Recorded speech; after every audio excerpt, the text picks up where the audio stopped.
Burchett. Chair now recognizes Mr. Allred from the great state of Texas for 5 minutes. Well, thank you, Mr. Chairman, and thanks to our witnesses for being here. I'm glad that so many of the newly established AV companies have chosen Texas for their headquarters or for their pilot programs.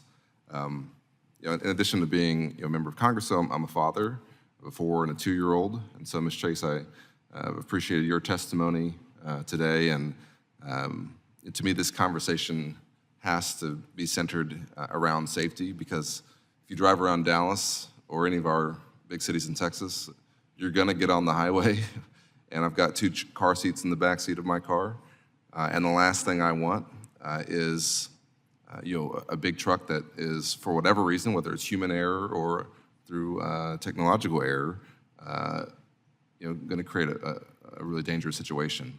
And so I've appreciated, I think, the kind of robust discussion about safety that we've had today. And I think that it's clear to me that y'all are taking it very seriously. I think I'm on the aviation subcommittee as well, and we have American Airlines and Southwest Airlines in my area, and I can tell you, I think your standard will not be much different from theirs in terms of there's going to be a very low acceptance of any kind of automated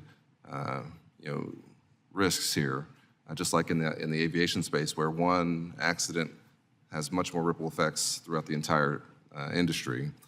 And I'm also the co-chair of the Supply Chain Caucus, which we refounded, and I'm glad to hear that Aurora is already testing freight loads along the I-45 route between Dallas and Houston.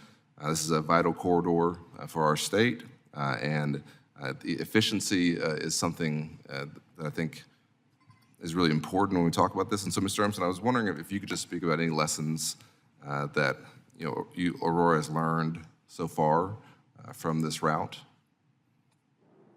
No, it's certainly increased my appreciation for the complexity of logistics.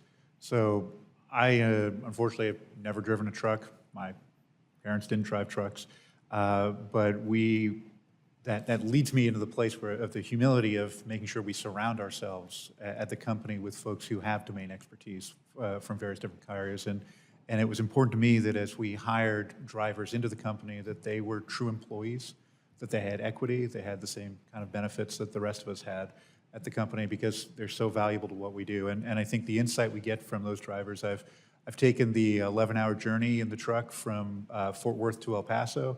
I've taken many times the 3-hour trip from Dallas and Houston, and just the 3 hours on a good day. Yeah. I'm sorry, sir? Yeah, 3 hours on a good day. Yeah. It can be longer. Yeah. It could be depending on traffic, but it was really incredible to see how far ahead these drivers look. It led to that kind of insight of understanding how far you need to look ahead. Led to the investment we've made in LiDAR in Montana, in this case, to develop that in America and to push the capabilities there. So it's really impressive to see. Yeah, that's great. Well, thank you. Well, with so many AV trucking companies in the Dallas area, I'm excited about the potential, as I said, for this technology to improve our supply chains, but also want to make sure that we're considering and discussing the potential impact of the technology on jobs. And I know that Dallas College, which has campuses in my district, has been working with the AV industry, and I think with Aurora in particular, to envision a new workforce development programs geared towards sort of the next generation of transportation jobs. So, Mr. Emerson, Mr. Farah, if you could speak to the kinds of AV trucking jobs you think this will create, and how the education system can help prepare us for the workforce of the future in this area. Thank you for the question. Yeah, we're very excited to work with Dallas College. We already work with Gallatin College in Montana, and we work with the Pittsburgh Technical College in Pennsylvania on different elements of this job and developing the workforce. It actually is fascinating. We've talked a lot about displacement, and the story that comes to mind for me is what happened with automation in banking industry. So everyone was worried that as automated tellers took place, there would be no job for tellers anymore, and in fact, the opposite has occurred.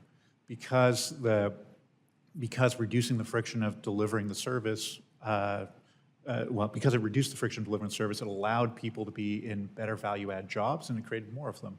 So in this space, we see more opportunities for service technicians. There's going to be more things that on these trucks to fix and to maintain.